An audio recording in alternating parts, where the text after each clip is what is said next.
ချင်းတော့မိနစ်40ကိုကျော်တော်လာခဲ့ပြီဖြစ်တယ်ခင်ဗျာမအတင်းကတော့ခုချိန်ရရှိလာတဲ့အခွင့်အရေးကနေချီပေါကိုဖြစ်ပြောင်းလဲနိုင်မလားစောင့်ကြည့်တော့မှာပဲဖြစ်တယ်ခင်ဗျာရရှိလာတဲ့ပြည်တယ်ပေါ့အခွင့်အရေးကိုအတင်းကောင်းတော့မောင်းမောင်းလည်းပဲကဲအောင်မှာဖြစ်ပါတယ်ဒါပေမဲ့ဘလုံးနားမှာတော့တီဟစော်လည်းရှိနေခဲ့တယ်ခင်ဗျာ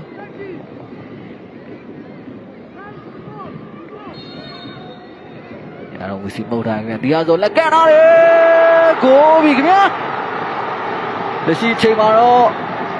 ရရှိလာတဲ့ပြည်တယ်မော်တွေကိုမမောင်းလည်းပဲကန်သွေးနေတဲ့အနေထားတစ်ခုကနေတီဟစော်ကဂျာပြပြီးတော့ကန်သွားတဲ့အနေထားတစ်ခုမှာမအတင်လိုအပ်နေတဲ့ချစ်ပါကိုတော့ဒေါက်ကစားချိန်40နဲ့10မိနစ်ရောက်မှာပဲ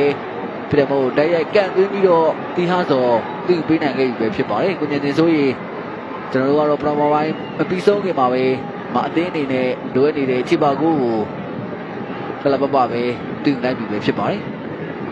ဟုတ်ပါတယ်တရားစောတွင်းယူသွားတဲ့တွင်းကူကတကယ်ကိုအဆင်းမြင့်ပြီးတော့လှပတဲ့တွင်းကူတစ်ခုလို့ပြောရမှာဖြစ်ပါတယ်ပြီးခဲ့တဲ့စင်ကာပူတင်းတဲ့ပွဲစဉ်မှာလည်းအသင်းအတွက်အရေးပါတဲ့တွင်းကူတစ်ခုကိုတွင်းယူပေးနိုင်ခဲ့တဲ့တရားစောအခုချိန်နောက်တစ်ပွဲမှာလည်းမြန်မာအသင်းအတွက်တကယ်ကိုအထောက်အကူဖြစ်စေတဲ့ခြေပါကူတစ်ခုကိုတော့ထပ်မံတွင်းယူသွားနိုင်ခဲ့ပြီလည်းဖြစ်ပါတယ်ဟုတ်ပါတယ်ကိုတင်တင်ဆိုရင်ကျွန်တော်တို့ပြည်သက်တွေရော